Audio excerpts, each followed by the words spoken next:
magnifique exposition, plein de couleurs, plein d'intelligence, plein de compréhension à l'égard de notre histoire fondée par une tragédie, mais qui s'épanouit dans la création humaine, la création de tout ce qu'a pu porter notre terre d'Occitanie depuis 800 ans.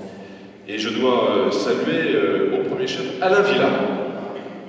Il est derrière, il se cache.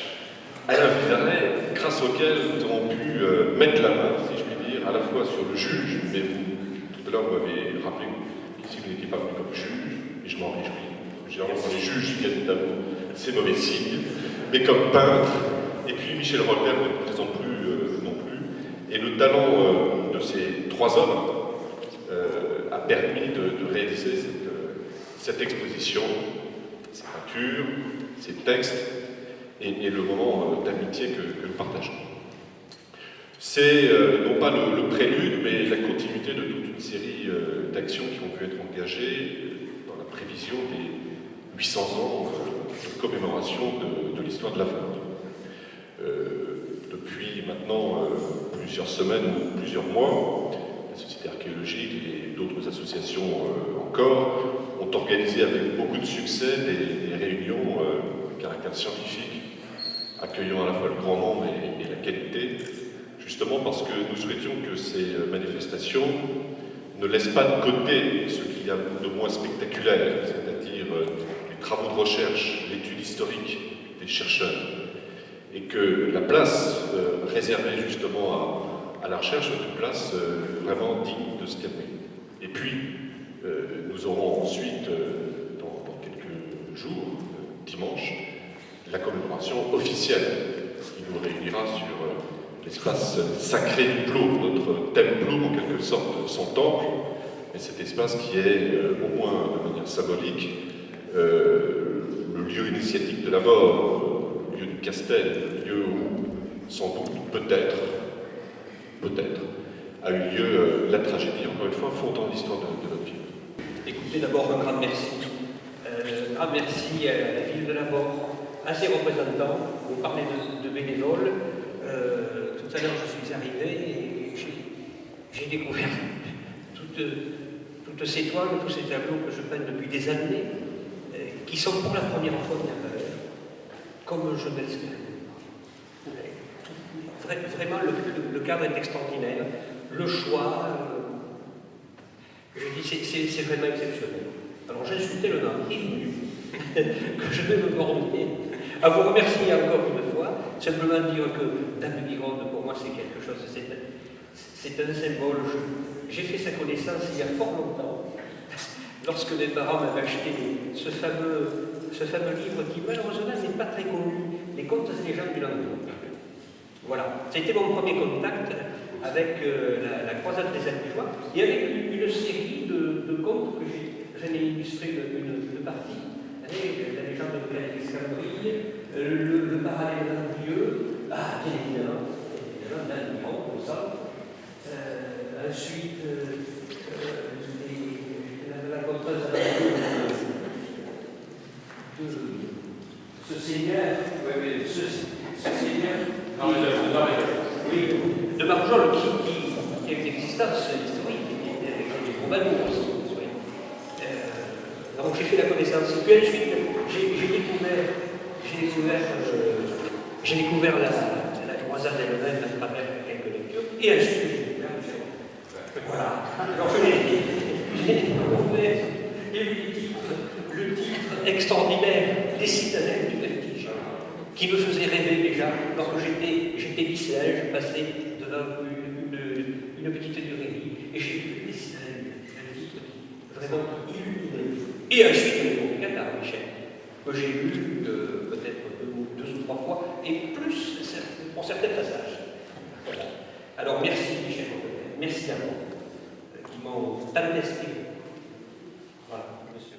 Autre chose, avec sa propre sensibilité, j'évoquais Jean-Paul Laurent, mais il n'a pas copié Jean-Paul Laurent, c'est pas Jean-Paul Laurent, c'est Hervé Olivier, qui, avec un art consommé, ça est certain que, point de vue, il y a même une virtuosité dans cette peinture-là, incontestable, mais il y a aussi une sensibilité extraordinaire. y a un courage. S'attaquer à des sujets pareils. Il y a du culot. Il y a du culot parce que je disais que vous étiez un peu fou, parce que mettre 900 personnages, et même un peu plus, 900 personnages sur le même tableau, je me demande si dans l'histoire de l'art, depuis que la peinture existe, disons depuis le XVe siècle, je cherche, je vois pas, je connais pas mal de musées dans le monde, en Europe en tout cas, je chercherai en vain un tableau sur lequel il y ait 950 personnages, et bien le voilà, il est à Lavore. Je vous remercie tous d'être venus.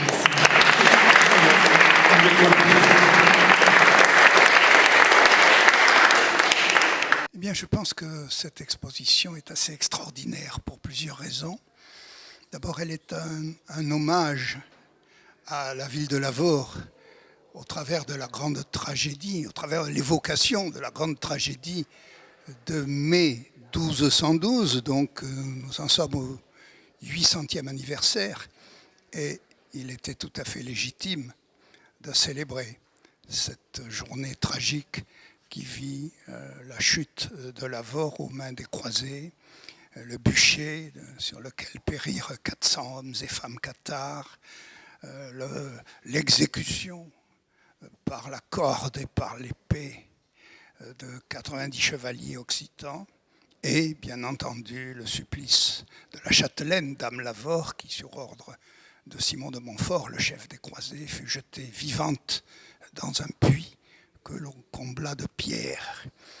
C'est au-delà même de cet hommage à l'histoire de Lavore, c'est un hommage à la grande tragédie que fut le XIIIe siècle occitan, avec la persécution des cathares, d'abord par 20 ans de guerre, la fameuse croisade, puis près d'un siècle d'inquisition, car il a fallu à ce système à la fois policier et juridique presque un siècle pour avoir raison du catharisme occitan.